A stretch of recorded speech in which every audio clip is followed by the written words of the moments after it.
Before we get started, I just want to say thank you for watching. Thank you for tuning in. This video is going to be about why you should raise your prices right now at the end of August. And I think next weekend is Labor Day in 2025. And so why now? Well, it's back to school season, right? It's the fall time and the schedule shift for everybody. And it's about to get busy. In window cleaning and exterior home services in general, typically we experience a bit of a slowdown during the summertime. Everybody, their kids are home, they're on vacation. If they're retired, then they're maybe on a cruise or somewhere traveling. But nobody's thinking about cleaning their house in the peak of summer, at least not in most regions of the country. So, while things are kind of starting to pick up, it's about to get really, really busy in another month or so. And so now is the perfect time to kind of set a little bit of time aside and just start digging into your pricing. What are you charging for different services? Sort through how much, if you're cutting it close with anything, maybe you see your margins are a little slim for a particular service. You can kind of dig in the numbers right now when you have some free time to kind of see where you're at and if maybe your prices are just bad from the get-go. But even if your prices have been pretty good up to this point, you want to get ready for the busy season. And, things are going to get busy. Your demand's going to get higher on your time. There's no better time. So let's get into talking about why. Inflation is going up. It's about 3.1% right now for the past year. It's kind of increased a little bit over the last month. And so with rising inflation and other costs of goods, your prices need to go up to reflect that, because if you're charging $100 for something, now that's worth less because that $100 is worth less because inflation has gone up. So the real cost of not raising your prices is that your expenses are rising faster, your living wages are rising faster, the amount that you're going to have to pay your employees, if you have them, is going to go up as well for them to survive. So if your prices stay flat and you don't raise them, then you're going to essentially be losing money because everything else is going to cost more. So if you're not charging more, you're losing money. The amount of money left over, the profit, what we're all in business for, is going to go down unless you raise your prices. Now, this time of year, because it's about to get busy, is the best time, because when it gets busier, your demand is going to go up, and therefore you're going to have a little bit more confidence, because if you've got a full schedule, it's a lot easier to say, yeah, the price is a little bit higher now. If you're really slow, like in the pits of summer and the middle of winter, you don't have a full calendar, psychologically it's a lot harder to say, yeah, that price is going to be $350 versus $300. You're thinking, oh, well, maybe if I lower my price a little bit, then they're going to go with it. So why would I raise my price? That's why when it's the busy season, is the best time to have higher prices. If your close rate goes down a little bit, you can always email them again with a discount, right? So you don't have anything to lose. When you're getting ready for a busy season, you have the time to dial in your prices, make sure everything's good to go, raise everything across the board. So, plus, if you are consistent with raising your prices, typically in the home services, we wait and we might raise our prices in the winter time, just one time during the year. But if you do small amounts incrementally throughout the year, say 3 to 5% now and 3 to 5% in 6 months from now, right before spring, the smaller incremental rises are less noticeable for your existing customer base. Not that you're trying to be deceptive, but if they see that the price has gone up just a few bucks, they'll understand. If you all of a sudden hit them after 2 years of not raising your prices, and you're like, okay, in order for me to stay compliant with what I need to do, all of a sudden you do a 15% price raise across the board, which some of you might need to do, that hurts a little more than, $10 here, $15 there.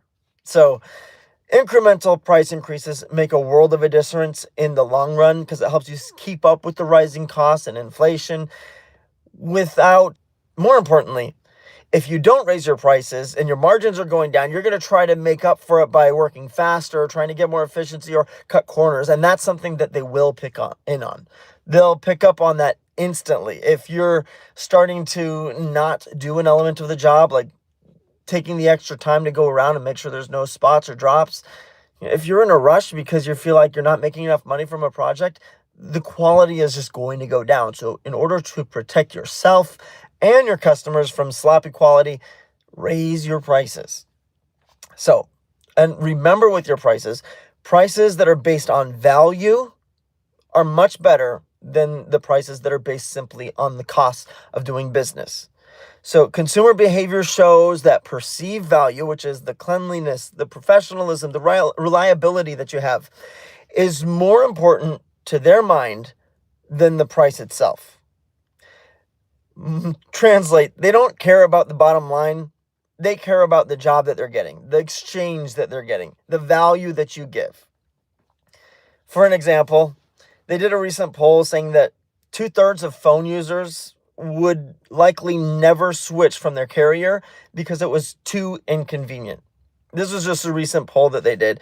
And so that means maybe 1/3 of the people might switch, but 2/3 wouldn't switch no matter what. Even if the price goes up a little bit, they don't want to deal with the hassle of finding somebody else. So you don't really have to worry about losing your existing customer base, because typically the loyal ones are going to be loyal regardless. The ones who switch is normally going to be something other than price that causes them to find somebody else. And I've seen this myself. A lot of times I get customers who come to me from a competitor, and it's nothing to do with the price. As a matter of fact, I will charge more and they'll be willing to pay extra for my services because they're fed up with the last guy. The last guy dropped the ball somehow. Either he left drips and drops everywhere, or he was sloppy, or he just didn't show up on time. He wasn't consistent. He didn't answer his phone. These are the little things that you got to capitalize and win on, because then the price doesn't matter. If you sell the value, the price doesn't matter. It's completely insignificant in the long run. They want to make sure that they're going to have the peace of mind. Remember, the people who are paying for window cleaning or for higher end home services, their time is way more valuable than whatever they're paying you. That's why they're paying you in the first place. If they wanted to clean their own windows because it was cheaper, they could have. But typically they're going to be, they could make $500-600 an hour. They might be on a salary of $250K a year, or they're super wealthy and they don't even get paid hourly. They just have multiple businesses that they own. Maybe they have multiple properties that they own. And so they're not counting dollars and cents like you or I might.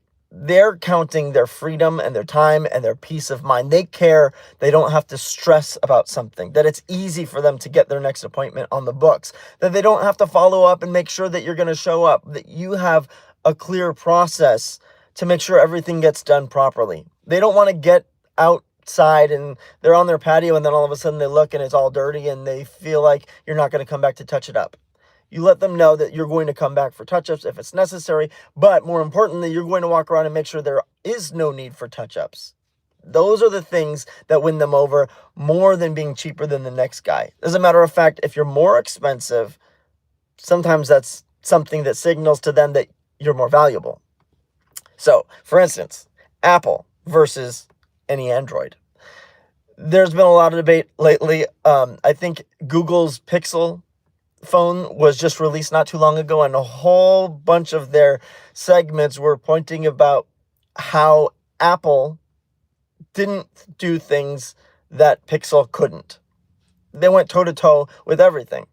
And the thing is with iPhone users is they don't want to go to Android. It's just that simple.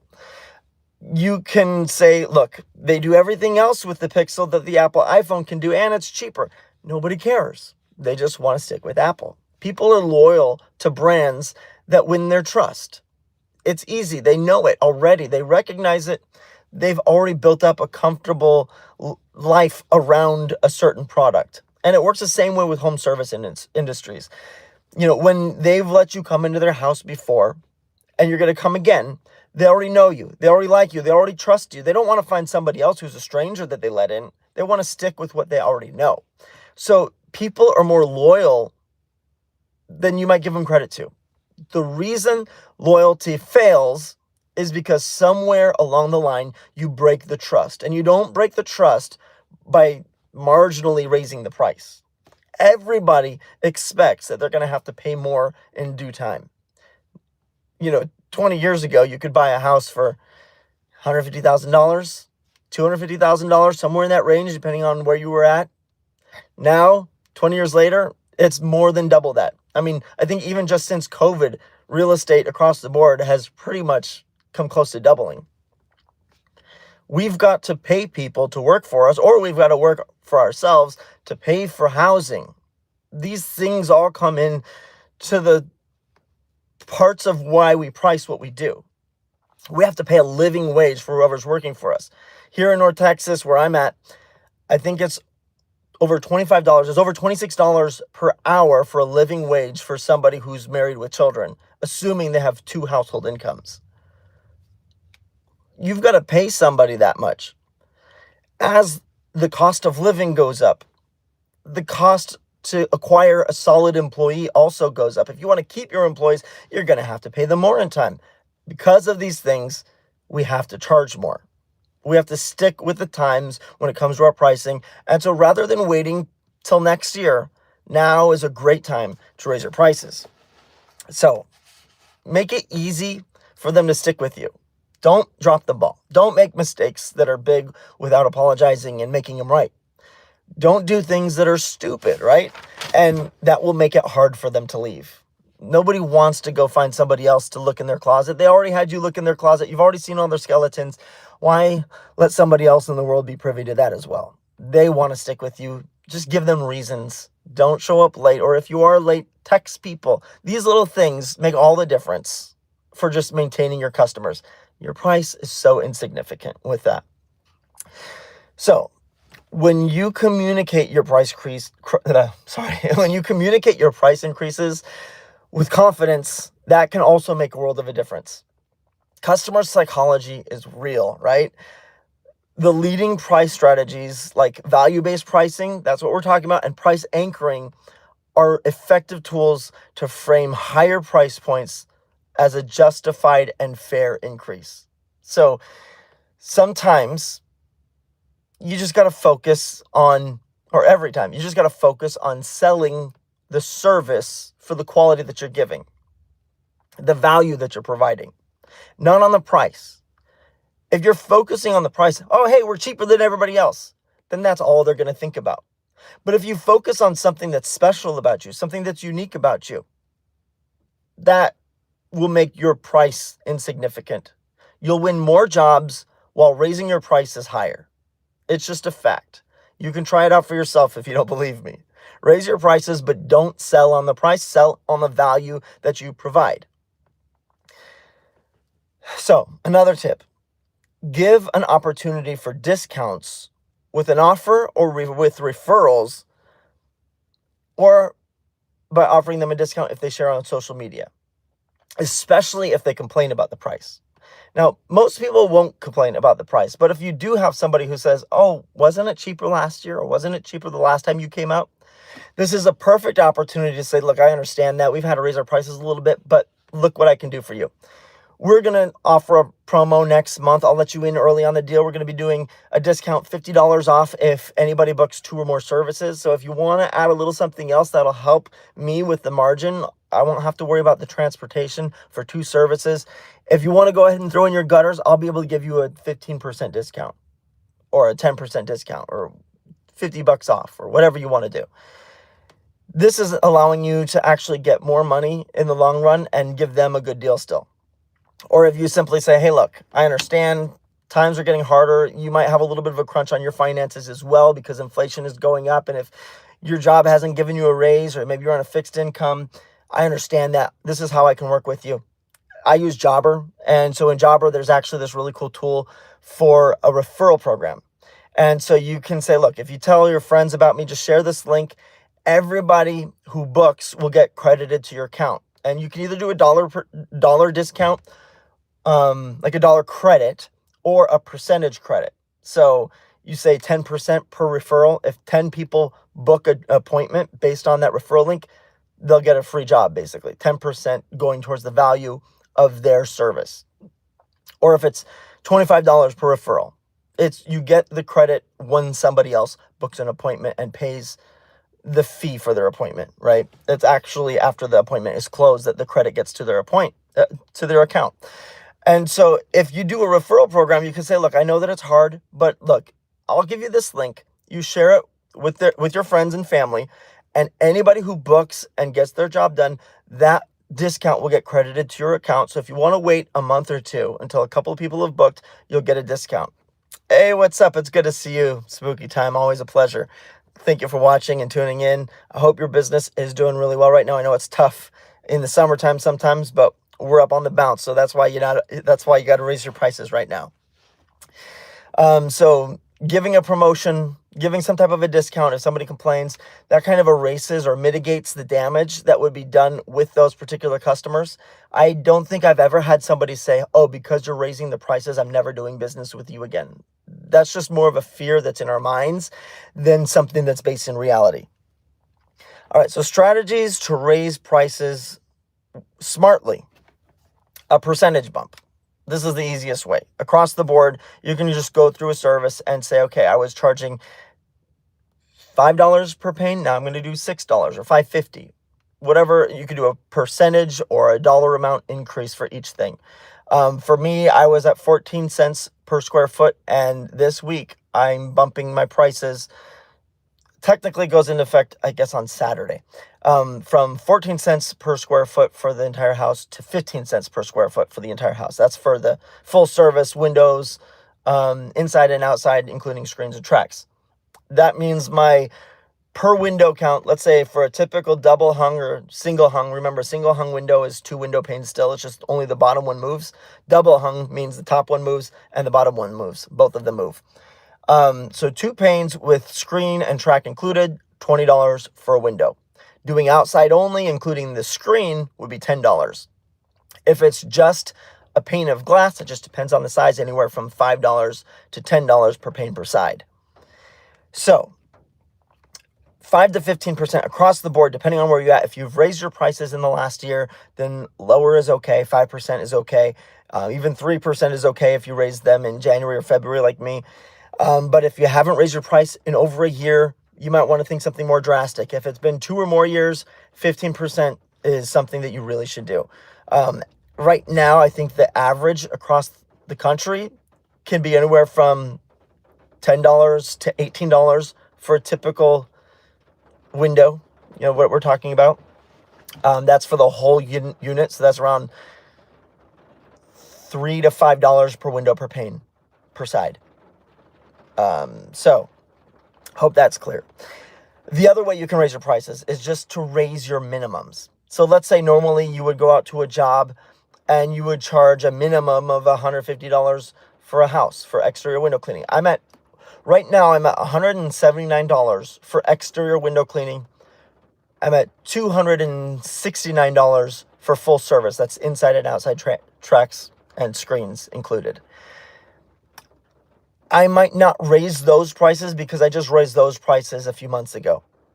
At the most, I'll go up maybe $10, right? So that's like close to 5%.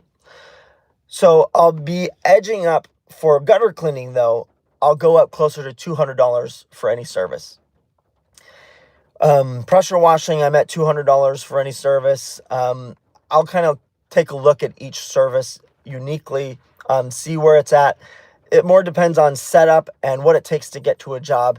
And then if it's something that's going to take me less than 30 minutes, if I'm doing something else, I consider that as well. But in general, I want to make sure I'm getting closer to $200 per man hour or more, depending on the machinery that comes into play for my add-on services. For window cleaning in particular, I'm trying to get about $100 per man hour for my new tech who's only been cleaning windows for about 6 months. And if it's for me, with water-fed pole, it's different. If you're using the water-fed pole on well-maintained windows, you better be doing better than that, closer to $150 to $200 per man hour. So I'm shooting for myself personally. If I'm cleaning windows, I'm trying to get like an average of $120 per man hour. So obviously prices kind of vary depending on region and depending on how experienced you are. Somebody who's newer, doing it for less than a year, somebody who's in their rookie year, they're not going to be able to produce as quickly as somebody who's been doing it for over 10 years. You just get better over time. Your muscle memory is better, so you can charge more, or rather, you charge the same amount and you're going to be making more because you're able to clean faster. How much do you expect your tech to bring in a day? So I kind of have benchmarks, right? Because it depends how busy you are, how many jobs you have in a day, how much you're moving. But my goal is $100 per man hour on the job.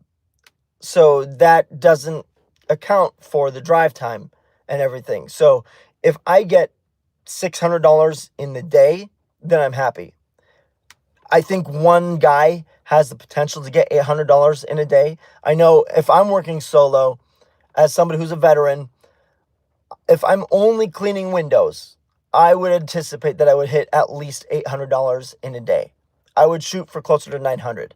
Now, my lead tech, who's not as experienced as me, he's been working for 6 months now. He's getting faster with the squeegee, but he's still not that fast, but he's detail oriented. He gets every detail. He doesn't get callbacks, very rarely. If he's doing trad inside and water fed pole outside, I can anticipate that he'll get anywhere from 500 to 800 in a day. So if I'm trying to do calculations for expenses and for, overhead, I will calculate based on a lower number, like $500, just because not every day is going to be the same. So for number crunching and for forecasting, I go with the lower number, and everything else is just gravy, right? Icing on the cake. So I go with $500 for a day of production. I'm getting ready to put him out solo on a consistent basis next month. And when he's working solo on his own, let me think real fast. I'm going to be shooting for $600 to $700 in one day, working a full 8-hour day. That kind of leaves room for him to take a lunch break when he's going between jobs. If he just wants to eat a snack all the way, usually he's pretty quick. He doesn't stop somewhere and take 30 to 45 minutes to actually eat. He just does it quickly on the way. When he's driving, that won't be as easy, obviously, but he's pretty good at just being quick and efficient. That's never been an issue with him. Not that it would be an issue for somebody to take 30 minutes to eat, but he just opts not to clock out most of the time. So I think that would answer your question. 500 to 800 in a day with the kind of the golden window, 600 to 700. If it's somebody who's brand new, probably going to hand them a water-fed pole and they're just going to focus on the easy part. Lead tech is able to be more detail-oriented and point out any of the flaws or any of the parts that are missed, while the newer guy is just going to use the water-fed pole and try to stay efficient. If he has to use a squeegee or steel wool in a certain situation, we just try to make it so that the easy parts that take less mental work, the things that are kind of more just physical labor, like using steel wool on soapy glass while the next person comes behind and squeegees, or you just find ways to put them at a task that takes less finesse, where they're able to move more quickly and more efficiently, and we work in tandem that way. That makes it so that both people are producing at a higher dollar per hour amount versus having somebody wait around for the other to do something that takes more finesse.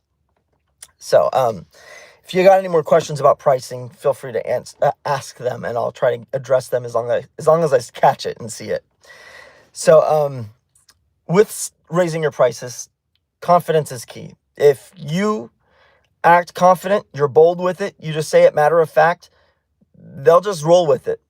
They're going to trust you. They're going to assume that you know what you're talking about and you're the boss, so sounds good to me. If you come out kind of scared, like with a question like, well, is it okay if we charge you a little bit more? They're going to question you. They're going to question your authority, and they're going to try to haggle you. Perception is everything. Confidence is everything. So with this strategic time, that's why it's so important to do it right now. You're going to have more confidence saying higher prices when you're busier. It's just a fact. When your job or when your schedule is full of jobs, you're not hurting for work, you have a busy schedule for the next week and a half. For real, if you have a week filled already, you're having a lot easier time saying a higher price than if you don't know what's going to happen tomorrow. If you don't know what's going to happen tomorrow, then you're going to be like, okay, I'll do it for half the price. Like, you're just desperate to get work on there. And people will smell the desperation. This is part of why lower prices doesn't really help. It's that perceived value. If you come off as desperate, if you come off as hungry, like, I just need the dollars, they're going to think something's wrong with you. Like, you're just trying to get some cash to, get the next fix, right? That's what drug addicts do. But if you're like, look, I know my worth is going to be X amount. It's going to be $500. They'll be like, look, the other guy was cheaper, but now I'm worried about him What's he leaving off the table? Like, what is he not giving me? They're going to start questioning the other guy.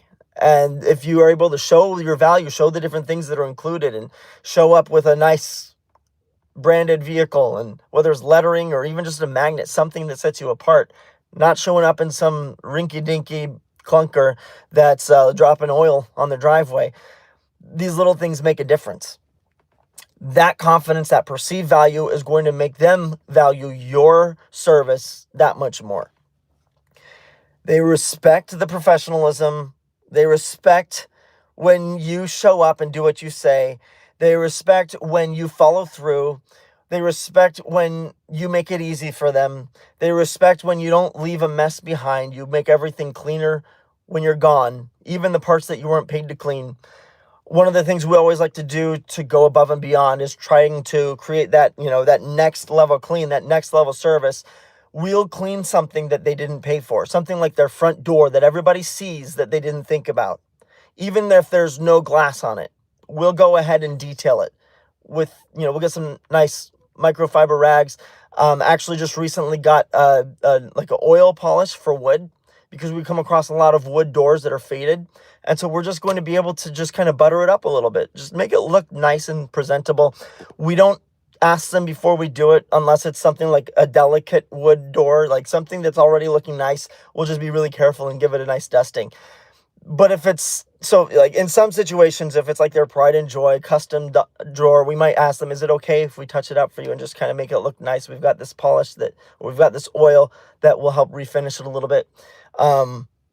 So you have to be careful in some instances, especially on higher end homes. But otherwise, we just take initiative, we clean it up, and we don't necessarily ask their permission, but we just say, look, I just want to let you know we're going to touch up that front door. It was a little bit dusty, and so we're just going to make it look spick and span. Look, I got this special thing. It's going to make it look really nice. No charge. That's on the house. It's just something we like to do to take things to the next level.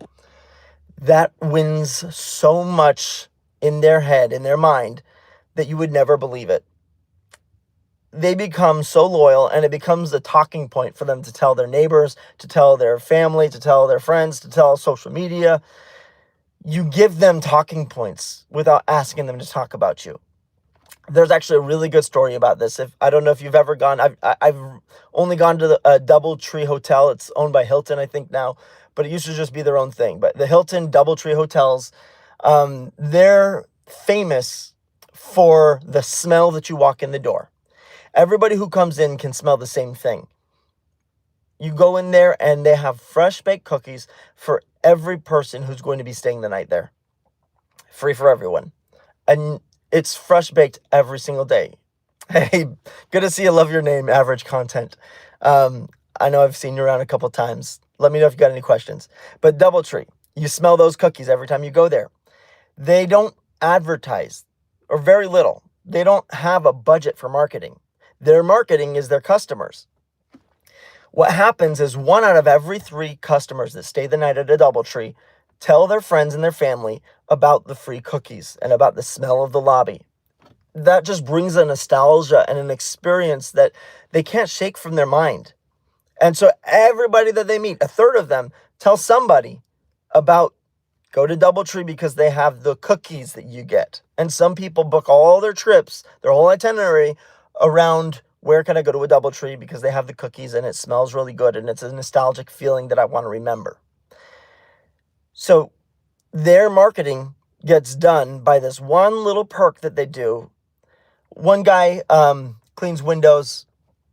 I forget which guy it was, but there's actually quite a few guys who do this. But whenever they go into a restaurant or into a commercial setting, or even if they're doing a residential property, but they mostly focus on commercial, they always have a spritz of a scent that just leaves everything feeling fresh and smelling nice. I like to do garage doors with water-fed pole as a little bonus. That's a good idea, Jonas. I like to do things like that as well. Water-fed pole doesn't always cut it on some of the Texas houses, unfortunately, because we get something happening where the sun destroys the pigmentation in the paint. So a lot of times that doesn't do a good enough job. They'll still look dusty afterward. But front doors are usually protected by a structure. Like they usually have a good covering over them. And so if we touch that up, it's a lot easier, and they're more likely to notice it. A lot of the garage doors in our area are like in the back of the house. And so the parking and the garage are in the back, but the main entryway to the front where all the guests park on the street, that's where the main door is. And so that makes a better impression for a lot of my customers. Some of them, every once in a while, it'll be the garage door like you two. That's a really good suggestion, though. If you're looking for something to kind of go above and beyond and do a little extra that's not hard, water-fed pull on a front door. We always do the garage door windows if they have them. They don't usually anticipate that's part of it. And so even if we just say every time we're going to clean every piece of glass, they just assume that's not included. Sometimes we'll have somebody ask for something like, oh, can you do this one little favor? And we'll do that. Like if sometimes it's like a bathroom door. If we notice that it's a little bit dirty, or like a bathroom mirror, we'll take care of that. Those are other alternatives as well. Would you say $2,300 for a 2-month-old 0 WFP system is a good pricing? It depends. Oh, boar's hair, reel included. I've stayed trad. $2,300 for used, depending on the pole, isn't necessarily a fantastic deal. You get a brand new 0 water-fed pole system with a pole included for the same price, 15% off right now at Window Cleaning Resource. So double check the exact thing that they're selling and look at the price that you could get online. So I would say double check the retail value right now when it's on sale. That sounds like it's close to retail. Not a great deal. Unless they have like a 50-foot pole, which would cost more and might make it worth it. But right now, actually, anybody watching, there's still some poles on sale at Window Cleaning Resource, windowcleaner.com/BM, and I'll get a credit for it. But Pure Water Power. Pure Water Power is a brand. It's very similar to 0.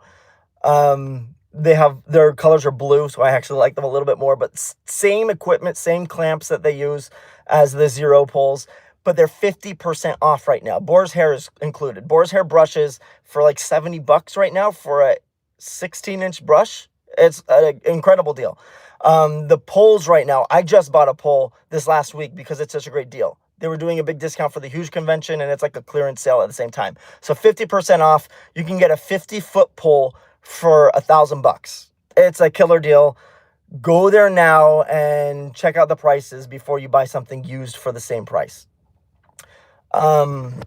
So why is window cleaning a great business? From Claudio. That's a good question. Window cleaning is a great business because it's a low barrier to entry. So pretty much anybody can do it. It's easy to get started. It's not that technical. The hardest part of a window cleaning business is getting customers and then fulfilling the service. As long as you have a good personality or you care about the people, you'll be able to make them happy in the end. So that's number one. Number two, why is window cleaning a good business? Is because you learn so many things with the window cleaning business that are relevant to any other business on the planet. Whether it's, just dealing with employees or learning how, like fulfillment, making customers happy. There's two ways to look at a window cleaning business.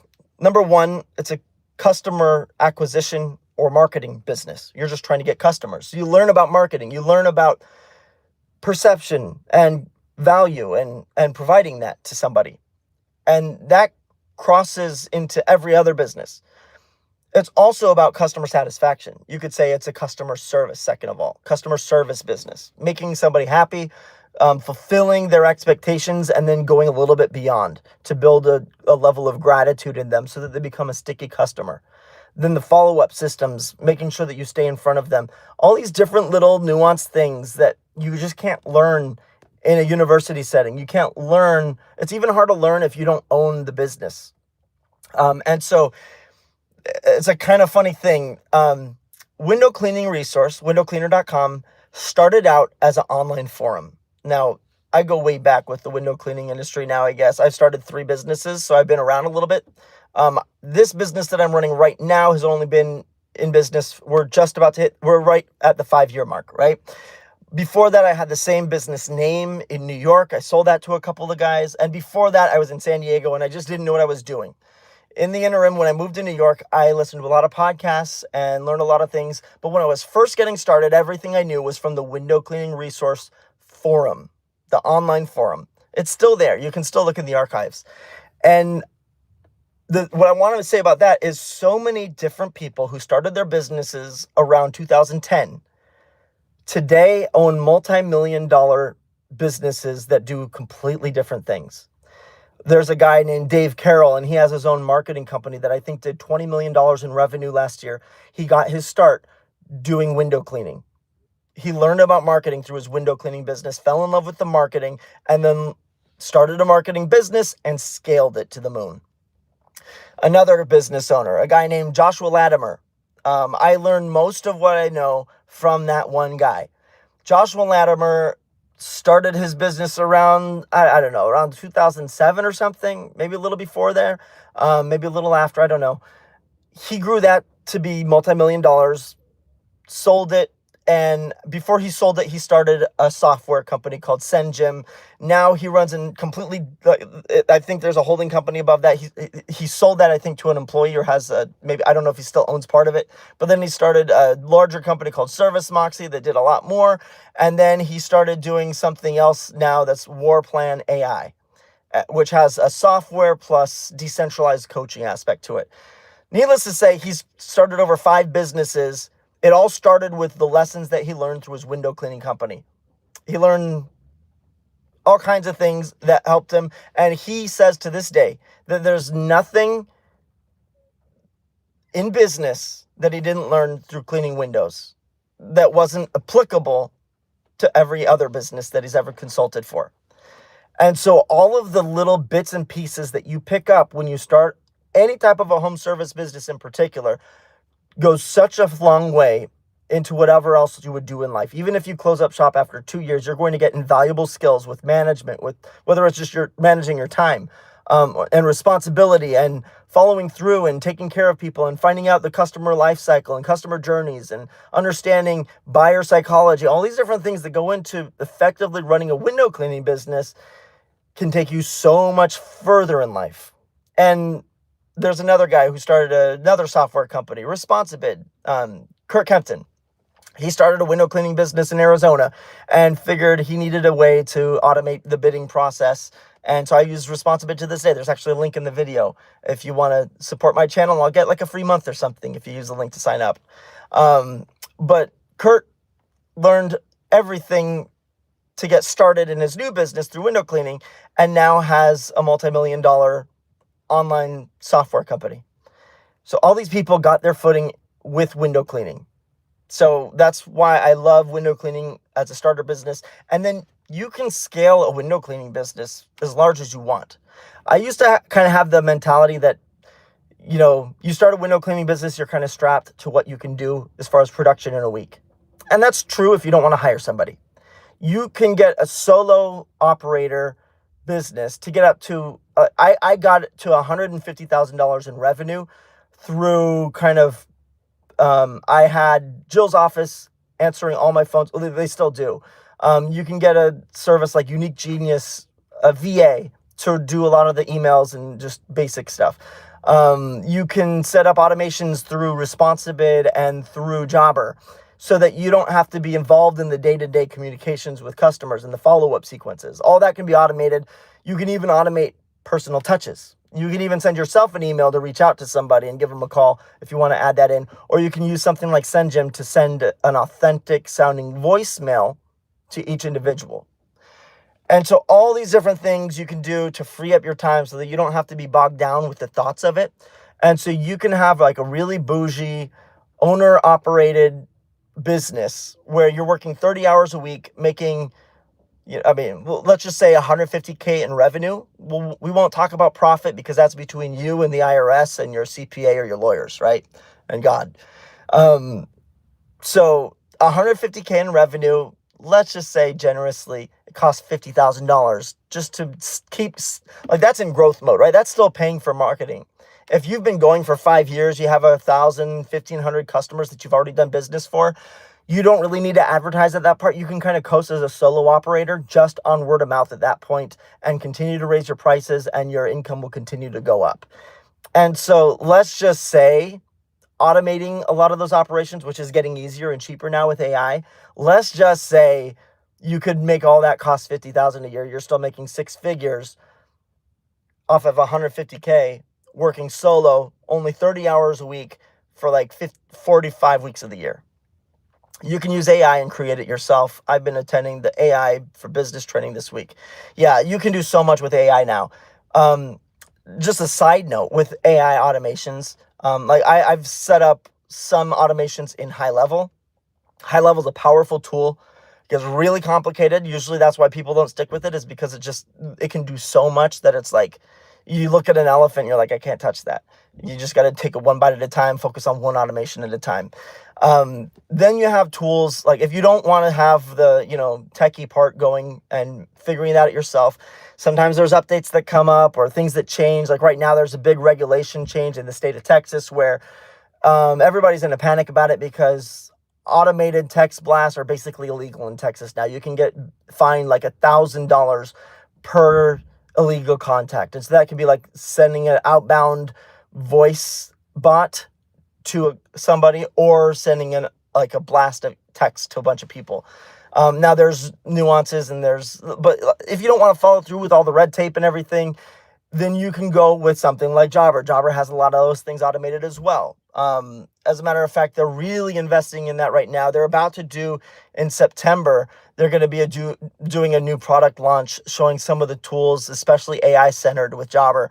By the way, if you don't have Jobber and you want to try it, there's a link in my description and in my bio. You get 20% off for the first few months, and you can also get a 2-week trial if you want that. So I get a bonus if you sign up for that. It's just a one-time thing, so feel free to sign up or not, either way. But if you do sign up, use my link. There's no referral code or anything. But they're about to release some things with AI voice stuff, right? So they already have an AI voice thing, which you have to pay for a higher package to do it. But if you don't want to miss calls, it's kind of pays for itself. Missing one phone call that would have been a job pays for any software you might want to use. That could be $500 right there. But let's just say it was just $200. That pays for it. So with the AI voice, using Jobber's AI voice, it works really well if you have it set up just for booking an in-person consultation or even on the phone. So you have to create an online booking. Yeah, the fallback, not fallback. The hard part with Jobber's AI voice right now is that it relies on their online booking system in order to schedule appointments. And their AI booking system is not as customizable as I would like. Basically, if you're going to book an appointment for window cleaning, you have to either have it broken down like for each type of job. So you could either say between 21 and 25 outside windows would be one job. Between 26 and 28 or 30 windows, like you'd either have to create a custom job opportunity for each number of windows or for each size of house. You could do small, medium, or large and have different prices for that. And you can just have them know that it's going to be within a range. I don't like doing it that way. Or you can have by window count. And I also don't like doing it that way. So for using their AI stuff, the way that I have it set up on my end is if they want to book a consultation, either in person or virtual over the phone, they can book that really easily. And the AI bot does a really good job of getting that booked into the calendar so that nobody else can book another job at the same time. So that's how I use it right now. I have Jill's office answer the phone calls because I still prefer the human touch, right? A lot of our customers are high end, and some of my customers are older and they get frustrated if they know they're talking to an AI agent. And it's almost to the point where I love it, but it's not quite there yet. So Jill's office answers my phone. They always have somebody on call. If for some reason they're overstressed during the peak seasons, then if the phone call rings like 4 or 5 times, then it will go to the AI answering thing. And from there, it'll actually book an appointment in Jobber so that I don't have to worry about any missing pieces. Like it'll go automatically. If Jill's office books an appointment, it used to be more clunky, but now Responsibid made it easier. Because if you don't already know, I use Responsibid for the online bidding. So Jill's office actually books through Responsibid, and Responsibid integrates directly with Jobber because Responsibid has really good online booking, whereas Jobber's is getting better, but it's not there yet. It can't compare to Responsibid. Responsibid is expensive. It's like $230 a month or something. Maybe it's more than that. I don't know. With the crew cal integration in particular, that combo is fire. Like, you can't beat that. Like, it pays for itself 20 times over every month. No, more than that. Now, about that. I couldn't live without Responsibid right now. I tried to get away from Responsibid and just use Jobber, and it's not as good. It's not as cool. It's not as amazing. So it gives such a good touch with every customer that it can't get better. So when Jobber can catch up with Responsibid, maybe I wouldn't need Responsibid anymore, but the thing is, Responsibid also might get better too, so who knows? It's a race between the tech companies, right? So we're just eating our popcorn and watching it. So you can do all these little things. You can get really nerdy with it, with high level, and do it all yourself. But then if you have employees, their CRM side of things isn't as good. So I don't like high level for that. We stopped using both Responsibid in 2025 and Jill's Office in 2021. So I'm curious, Spritna exterior cleaning. I'm curious what you do now, if you don't mind just saying. You stopped using Responsibid in Jill's Office, but what are you using now? Is Google pay-per-click an avenue of marketing? Yes, obviously it's an avenue of marketing. It can work if you do it right. It's just really risky. If you don't have things well calibrated, you got to be tracking everything with Google pay-per-click. It's definitely worthwhile if you have the time to invest into learning it. I did a lot of it when I launched Blue Ladder in Texas, and it worked really well for me for especially the first year and a half, 2 years. But the problem with pay-per-click is you're going to get larger companies, so it depends on your area, okay? That's the most important thing. Each region varies dramatically. And paying per click, you might pay for a lot of clicks that you don't want. So you have to do a lot of excluded keywords. You really have to dial it in so you don't just, like, their AI pay-per-click isn't, like, good enough for my likings. You can waste a lot of money really fast. So you just got to watch it and make sure they're getting the right signals. Because you don't want to be paying for clicks that don't actually want your service. I was doing a pay-per-click for pressure washing, and I started getting calls for people looking for pressure washing parts. And so I had to stop that whole campaign altogether. You're using Jobber CRM. Okay, yeah, so I love Jobber as a CRM. I still use Jill's Office because I don't want to answer the phone calls myself. And I'm lazy like that. Once I completely get off the truck, I'll still be working on the truck even after I have 3 trucks going, probably the way I'm going. You answer your own phone calls, and that's good for you. I'm proud of you for doing that. I'll get there, right? Once I get to 5 trucks, I think is when I'll completely convert and I'll have somebody in the office. In the meantime, I kind of just, because I was starting out with, I actually started with Responsibid because Jill's Office could use it. And I got Jobber because it would work with both Jill's Office and Responsibid. Now Jobber's just come a long way to where Jobber's kind of like the kingpin. I center everything around Jobber now, but I still use the other tools because what they do, Jobber can't do as well.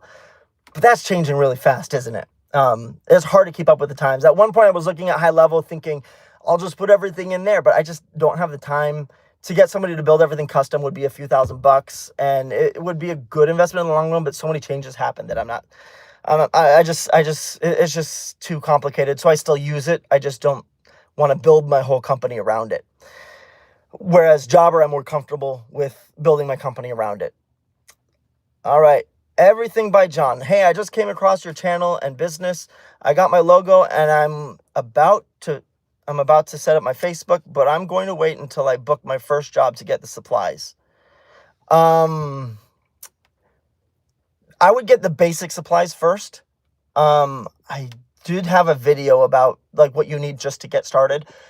And if you're dead set on actually doing it, I would recommend getting at least the scrubber and squeegee so you can practice before you do your first job, or do a job for a family member for free or a friend or a neighbor. Like, do something for free or for really cheap for half price, and then start doing paid work, because I learned on a customer's house and it was rocky. I never serviced that customer again. My first week of customers, people weren't very happy. So I would get as much practice as you can with dirty windows. Like, you can clean your own window over and over and over, but you won't have the experience cleaning dirty windows because you only did it one time. So find a couple of houses to work your way to get your teeth sharpened on. Have you ever used SendGym with postcards? Yes, I use it right now. We book a lot of jobs with it. I love SendGym. So many automations. I mean, like I said, I've been in the industry for a while now. I actually got on SendGym when Joshua Latimer was first starting it, because the first place where he was testing it was on the Window Cleaning Resource Forum. And he was just trying to get feedback from other window cleaners. And, he was selling his own business. He was going to Costa Rica at the time and focusing on that while he started the Automate Grow, something like with Automate Grow Sell or something, a podcast. And that's where I learned so much of what I did in the early stages of starting Blue Ladder. By the way, for the one who said you're starting, I had a video or a live stream about branding 2 days ago. I highly recommend you watch that about branding, because branding is much bigger than just your logo, right? So you just want to start going a little deeper. But so I've been using SendGym a lot, especially for 5 rounds, following up with that. And I used to do more voicemail bombs and stuff with it, but now a lot of the other stuff is automated in the other softwares. So I stopped using it for a little while, but I started using it again for 5 rounds. And I like the Radius Buddy for certain neighborhoods where I don't necessarily want to do every door direct mail, because it's like, sometimes you have a bougie neighborhood that has like 100 homes, but they put it on a route with a bunch of like smaller houses that are less profitable. And the route has like 800 houses. And so in order to hit the 100 you want to, you have to spend like $1,000 or more just in postage. So because of that, I love SendGym, because you can target whatever area you want. Not to mention, you're already cleaning windows, you hit the neighbors too. So SendGym is a fantastic tool for automations if anybody else doesn't already know about it. Thanks for bringing that up. Is it a good time to start now in the fall? I'm in South Jersey. Yes, Everything by John, South Jersey. Now is a great time to start. If you're quitting, don't quit your day job in the fall unless you've already got momentum. So starting your window cleaning business now is the second best time of the year to start. The first best time would be like March, especially where you're at. The second best time would be right now, because you can kind of finish. Right now is like we're getting ready to get into the busy season. When you get closer to October, things will get busier, and just be prepared, because in the winter it's going to be stopped. Like, you won't get work in South Jersey, at least very, very little work, going December, January, February, and then sometime in March. It just depends on the weather patterns. Sometimes your spring season doesn't really kick in until April. So when I was in that area, because I was in Staten Island, which is basically New Jersey, right? When I was in that area, that was like April was my first like true spring month. Here in Texas, I can count on March, but March is nowhere near as busy as April. So sometimes you can get people to book in March, but it's kind of like right now in September. Sometimes you can get people to book in September or August, but it's a lot easier to get them to book in October, November, December, because they're thinking about the holidays, they're thinking about parties. And so when you're doing marketing, that's something to think about. Just make sure you start with enough literature. Door hangers are the easy way to go for cheaper.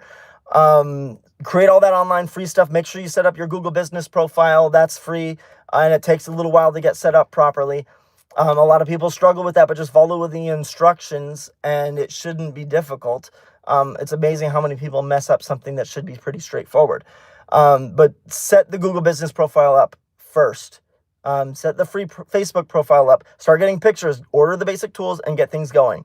Hey, what's up, Rotech? Good to see you again. Thanks for watching and tuning in. So yeah, anybody else, if you got questions, I've got just a little bit more time here before I have to wrap up. I was talking about why to raise your prices, but I kind of got through that whole list. Just in the interim, I just want to encourage you guys to raise your prices, right? That's important. You need to raise your prices. You don't need to wait till next year to raise them. Inflation keeps going up. I don't even know if we can trust the inflation numbers. First of all, that's another story for another day, for another person's channel too. But I'm sure we're all aware that things are more expensive. You go to the grocery store, it's more expensive. You go out to eat, it's more expensive. You go to McDonald's, it's more expensive. All kinds of things are more expensive. If you're going to hire people eventually, you guessed it, it's more expensive. So we got to raise our prices. And if you do smaller marginal bumps, it's a lot easier for your customers to palate the price change than if you wait a full year or even 2 years or even longer. So if you stay at it and you miss one, it's okay. You can do it again. What size ladder is good all around for most scenarios? I'm looking into ladders now. I actually did a video about that if you want to check in on it. And I'll get to Jonas. I'll get to your question next. I just did a video about it, but it depends on your area. If you have basements, then a 24-foot extension ladder might be good, or a 22-foot folding ladder. It's not Little Giant, is it? I think it's Little Giant at Costco. That's probably the best deal you'll find on a folding Little Giant ladder. And that one is 22 feet. And that would do almost every window cleaning job that's 2 stories.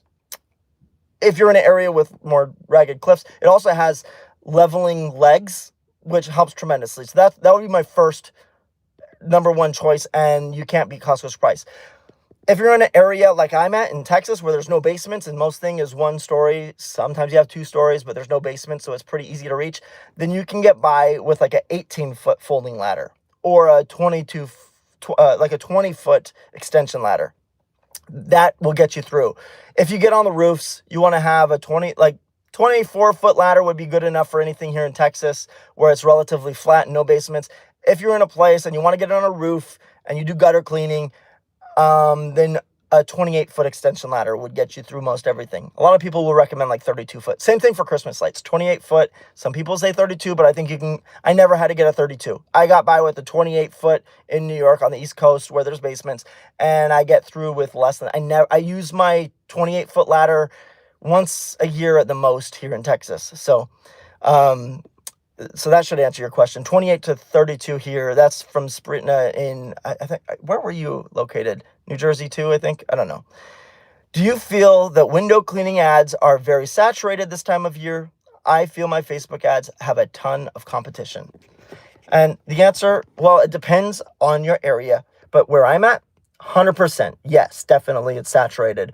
I don't do a lot of paid ads on social media, but if you do, make sure you just do something different that catches their attention and don't be like them. Do something that's different. Find out what they're doing and do something different. Don't copy them. If you copy them, Spritna's in Illinois. So very similar terrain though as you'd get anywhere in the Northeast. Basements and everything is really tall. How scalable is yearly revenue? $100,000 per employee shouldn't be too difficult to do. When it comes to St. Louis, Missouri. Okay, I know your area. Pretty over there. So window cleaning is very scalable. It's just hard to do if you don't have the leadership skills. So if you want, I can talk for about 15 more minutes about scaling a window cleaning company. I've been studying a lot about this over the past few years, especially when it comes to like private equity, because everybody talks about building a business so that you can sell it, but nobody really knows what that looks like. Because if you are a solo operator, you can scale to about 150K in revenue without much issue. If you add pressure washing and gutter cleaning, you could get up closer to like 180, maybe even more if you go more purist towards window cleaning, away from window cleaning. Window cleaning can be more competitive, or just it's a service business with recurring service. So I think you'd have a hard time getting past 180K in any area with a home service, window cleaning, pressure washing, gutter cleaning business as a solo person. But each person you add on can get anywhere from 100 to 150K in revenue, depending on the service that they're doing. 100K in revenue for a window cleaner should be pretty manageable wherever you are, even if you have seasonal work. Because seasonal areas like the Northeast where you have winters, a lot of times you shut down in the winter time. You can usually charge a little bit more because not as many competitors can get through the winter. So if you're able to stock up, you kind of have the edge. You can charge a higher dollar amount. Places that are more competitive like California or Texas, it's more competitive because it's a lower barrier to entry, and a lot of people can still do some work in the wintertime. So with that said, you hire people, you get 100 to 150K in revenue from each one. You get to where you have about 5 crews, 5 trucks with anywhere from 5 to 10 employees running those trucks. Then you need to hire some type of an operations manager so that you can focus on sales. Now your full-time job is going to be the sales guy. From there, it's like you kind of have these little packets or these little clans, right? You can grow with that model it's just like you need somebody to kind of moderate the damage of the 5 crews, right? So somebody to touch up. If somebody's sick, you need to have rovers available. You fill in if somebody doesn't show up. Somebody has to get fired. All kinds of things happen. You get churn of employees. And so you hire the most at the beginning of the busy seasons. So that's right at the beginning, right before spring and right before fall, you would hire more people. And then if people fall off the bandwagon, whether they quit or you have to fire them, you won't hurt during the summertime. You just get ready to hire more people the next busy season. And so with that kind of model, you get to these little pockets of 5 crews, and you can kind of grow another pocket of 5 crews somewhere else. And so your area and the population in that area makes a big difference on how much you can scale in that area. In a very densely populated area like New Jersey, or in a place like North Texas, north of Dallas, the DFW Metroplex, things are like growing exponentially. There's so much population coming here that we could grow a $10 million company just in our Metroplex really easily. We could probably grow a $10 million company just in our county of Collin County.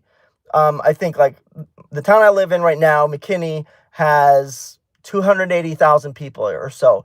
The city of Frisco, similar size, maybe a little bit larger. And you have a lot of smaller cities in between and all around. And so we've got several million people within a very close proximity. We're talking about 30-minute drive at the most. That's a lot of people in a really small place. So we can grow like 5 crews for each particular city. And then maybe up to 4 or 5 of those crews, so maybe 20 trucks within this local area. So 20 trucks should be doing $3 to $5 million in revenue. Just roughly, right? I'm just ballpark. It depends on the service. It depends on your area. It depends how much you could charge. All those things come into play. But once you get to that stage, now you're a company that is actually sellable. That's where you're automated off the truck. You're not involved in the day-to-day at all. Your main focus is the leadership team, getting on a call or getting in person with them on a regular basis, making sure they have the resources they need, whether that's finances or whether that's just, making sure they're happy in general, psychologically, mentally, spiritually. You're more just kind of like their personal pastor. You're like the CEO at that point for real. So you can scale. I think if you had 5 trucks, you should be able to do, that's like $1 to $2 million between 5 to 10 trucks, $1 million to $2 million. You might be able to do a little bit better than that. And with that, you can kind of get to where you're working like 5 to 10 hours a week. Again, you're more involved with the sales and the marketing. You're kind of the face of the brand still. You're in the office at least one day of the week. When you scale, 4 or 5x that to where you're like a $4 million company, like just so you have the heads up, private equity will only buy a business, or they primarily focus on buying a business that does $4 million in revenue, that they're hoping for 500,000 or more in EBITDA. EBITDA, earned income before taxes. There's like basically your net income, right? Your profit. You want 500K in profit with 2 million. That's like close, like around 20%, right? 20% is kind of like their minimum. So they want 500 million in profit or more in order to invest in you. And at that point, you're going to be worth like 4x your EBITDA. So about $2 million. You'll be worth the revenue that you do at a 2 million, assuming you're mostly out of the business. And again, that's like 10 trucks, right? So, if you're a little bigger than that, 4 million, you're a little bit more valuable. At that point, you should have everything automated. You have somebody who's in charge of the marketing. You have somebody who's in charge of the operations. You have rovers to go in if anybody's sick. You have somebody who's in charge of the admin. You have multiple like C-suite kind of executives essentially at that point. And then you might have like the general manager who's like the CEO of the company. You might help them out on the side, but that's where you can have things completely automated, where you're out of the business. You just check in, look at some KPIs and make sure things are going in the right direction. You're just legitimately the business owner at that point. So from there, you can still scale it further though, because you could take that model and you say, okay, we're going to go into different cities now. Maybe you just focus in small towns and you build to where you can have 3 or 4 trucks in each small town, and you just have a way systems of managing things from afar. Well, then you can acquire other customers. You can either start doing other services. You build out like handyman services as your brand, and then you create like monthly subscriptions. You make your company more valuable. All kinds of things add up. So you can either scale just by adding services in one area to where you could be like a $10 million company in one metroplex, and you offer window cleaning, gutter cleaning, pressure washing. Maybe you get into gutter installation. Maybe you get into roofing or something like that. That's a little more chaotic because it's more seasonal. But maybe you get into like maid services and handyman services, and replacing light fixtures and doing all these other little things. It depends if you go commercial or residential, but there's adjacent services that you can add on to your existing business. And then you cross-pollinate between those services, because you take a window cleaning business and you take a maid service, you marry those together under one umbrella. You can keep the branding and the marketing the same, or you can change them, but you bring it under one umbrella. And you cross up painting. That's another one that you could add on to it very easily. I know the guy, there's a lot of people who've done that successfully, but it's like, you just got to get big enough to where you're not in the day-to-day of the main service that you have. You have plenty of people running that, so now you can focus on the new baby. So you spend like 5 hours on maintaining your business, but then 35 hours on building this new one, or at least something close to that. Maybe you just hire somebody to focus on that, and you're mentoring them. That's how you really scale things. You could 5x your growth by just hiring key individuals who have leadership and aptitude. Even better if you're able to raise them up from your own ranks. The hardest thing in scaling a business is the people. It all relies on the people. You have to hire people, you have to train them, and you have to retain them. So you got to pay them well, you got to take care of them. You have to have a good culture where they feel like they're at home, they feel like they're valued, they feel like they're respected, and they're taken care of. And so all these things, when you pile them together, make it so that you can scale a business. It makes it a lot easier to find a general manager if you have somebody who's leading operations of 5 crews for the past 3 years. So you know them, they know your business, they know everything that's involved with it. You just train them on a few skills, give them some leadership books, do some one-on-one coaching, maybe hire for them to go to some events where they're able to get some more coaching. Maybe you hire a coach for them who knows how to do that better, where it's not you. There's a lot of things you could do once you have the people. And so if you're really good with people skills, or just leadership in general, you can get people who are going to be the lead tech on day one. But look at the future, look at how you can grow things. Eventually, that person can be running the business for you. A lot of people have been able to do that successfully. Joshua Latimer, for instance, who I've learned from over the years, I've only met him a couple of times, but he's helped me in a lot of ways. And I've had personal coaching, just like 1 or 2 calls, and in group settings as well. But he partnered up with somebody who became over the operations while he focused on marketing and sales. That person who became his partner became the one who ran the business while they started the other business. And eventually, another guy who they hired was able to take over the other business. And so then he was able to own and operate several businesses, or not operate, but he was able to own several businesses while he was free to do other ventures. And eventually he could either sell it because it was operating on its own, and if he sold it, I'm pretty sure he sold it to his people, because that's the easiest way to cash out. You work out an owner financed sale where they own the business, so they'll keep taking care of it. By the way, this is one of the biggest things that I had to learn the hard way, is building a home service business is very, very challenging, almost impossible to run remotely long term. You might be able to do it for seasons at a time, maybe even for a year or two. But if you're not there on the ground, as soon as the main cog disappears, like the main person who's doing most of the work, who probably has the aptitude to start their own business if they want to, if they get frustrated with you for any reason, or if they see the opportunity and they like, I'm doing all this work, I might as well start my own business now. If that happens, you're SOL, right? You're going to be stuck, and you got to go back and you got to start bootstrapping things. You're going to be unfamiliar with everything. As soon as you walk away and you're not checking in on a regular basis, things just start to deteriorate. There's that idea, if you're not growing, you're dying, and the same applies for business. So you got to make sure that as you're trying to grow a business, you don't think you're just going to be able to walk away completely. You can't walk away until you have somebody in place. Then you still have to monitor that same person. One of my clients who I was cleaning windows for, he's been in high management positions. He'd been in the military initially. He said to me before I made my first hire, when I was getting ready, he said, my one piece of advice is anything that's not measured will fail. And that means your tech who's cleaning the window. Make sure there's like a system in place where you're checking in on them. They know that every step along the way, whether it's the first hire, making sure you have a system to make sure the customer is satisfied. You're checking in, even if it's automated. If it's not checked in on, there's no measurement for it.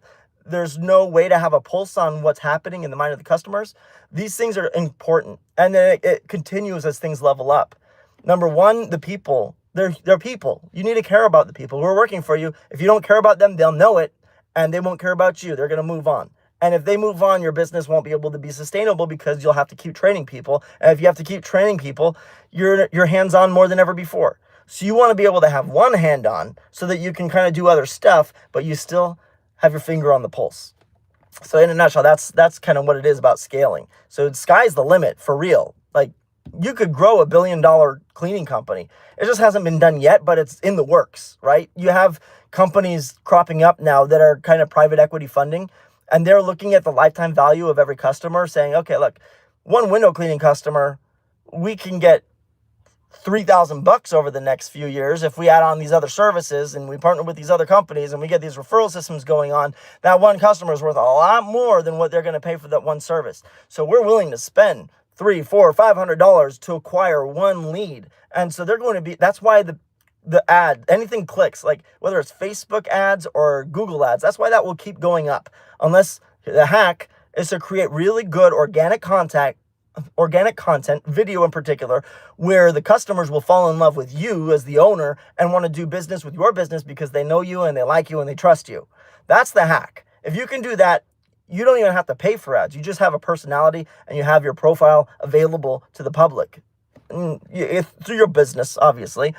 But otherwise, you're going to have to pay. And then if you're going to do paid ads, you use your best performing organic posts, either as the actual thing that you boost or as the template for the paid ads that you're going to do. That's how the big guys win with it. They take what's worked, they split test everything, they calibrate everything based on what's already proven to work, and then they scale that. They'll pay for that. Then your ROI goes from like 3-to-1 to like 10-to-1 or even 20-to-1 if you have a really, really, really good piece of copy or a video or whatever it is that you're doing. So I think that kind of answers the question about scalability, but like what's one right now? Pink window cleaning, right? Cody Sanchez is one of the primary people behind that. She partnered with a window cleaning company who had a really good vibe going. And I love what they're doing, and they're starting to franchise things out. And now that's going to grow. Watch, it's going to be hundreds of millions of dollars within the next few years, just the rate that they're growing and with the knowledge that she has from funding. And so the reason, and if you know anything about private equity and the way that they do buyouts, they'll bring somebody on board, like the owner of the company usually, and they'll find out what that owner's strengths are and just have them just live in their strong point. They want the owner to stay on board for 2 years. In that 2 years, they'll bring 5 different businesses together. They'll take, let's say one of them is like kind of the strongest reputation and brand in the area. That will be the primary one that they start with. And then they're going to look for side pieces to add underneath their umbrella. And so they'll take that one, let's just say it's a window cleaning company. Let's say that one window cleaning company does $4 million in revenue. Let's say it's like just shy of $1 million, like $750K in profits or in EBITDA. Verifiable, trackable, provable. They're going to look at like 5 years of bank statements and all kinds of stuff. So a lot of scrutiny if you're ever wanting to sell your business. So they're going to take that company and find out other good fits. They'll take 5 companies, and let's say each one was worth X dollar amount, just variables, right? Go back to math a little bit. Math is for today. 5 companies worth the same amount. Now you pull them together, they're each worth like close to 5x as much, because now you're rolling over, each one of those 5 companies has their own customers, right? So customer base A, B, C, and D, and E. Now company 1 gets all the customers from these other 4 companies, plus customer 2 gets all the different customers from these other 4 companies. So now you can literally scale. Maybe it won't be a perfect, you won't 5x each one overnight, but you'll get at least 20% from each one overnight. And so that's going to be 1, 2, 3, 4, close to doubling just like that, because you have a partnership in place. So you're going to double each company. It's automatically twice as valuable. Plus, On top of that, because you have a larger EBITDA, larger companies are more rare, and more rare companies are more valuable. So now instead of being worth 4x the profit to an investor, now you're worth like, you put a couple extra systems in and you marry everything together. You spend 2 years to prove it and get everything, kind of all the hiccups dealt with, all the systems kind of streamlined. Now that company that was, you don't get any, you don't have to invest any more in advertising, unless, I mean, they usually will, but without advertising, you take those 5 companies, pair them together, and now it's going to be worth like 10x, the double the revenue. So now each one was worth 4 million. Now each one, if you were to break them apart, would be worth 4 million times 2 million, which is 8 million, times 10 million. So now all of a sudden you have multi 9-figure company. And so that's where people are making money with buying and selling businesses, right? They're taking those little companies, putting them together, and now each one is worth overnight, even if they don't grow, just having them together makes them more valuable, makes them almost double the value. You increase the revenue at the same time, now you're quadrupling the value pretty easily. And so if you quadruple the value, if they were worth 500,000 before, now they're going to be worth 2 million. They're going to be happy to partner with you and say, we'll split the difference 50-50. Now, I was worth 500,000. Now I'm worth 2 million, and I'll gladly take 1 million over 500,000 over the course of 2 years. So that's why they're able to buy it without cash, buy all these businesses without cash. The owners stay on board. They all have an agreement. We're pulling together. We're going to let our babies become something that's a little bit bigger. We're going to step back after 2 years and try to sell it. Our teams will try to make everything so that they'll be as happy as possible. We'll try to instill a culture across the board. And this is why I don't like private equity. If you really care about your people a lot and you're very involved in the day-to-day, a lot of that can start to fall apart. When Joshua Latimer sold his business in Michigan, they stopped doing the weekly breakfasts and barbecues and whatever other little goodies that he would give his employees. If you like taking care of your customers like that, that doesn't always translate to profitability in the eyes of the investor, so they might scrap those things. So what I'm trying to do, if I ever do scale up in that way, or I would like to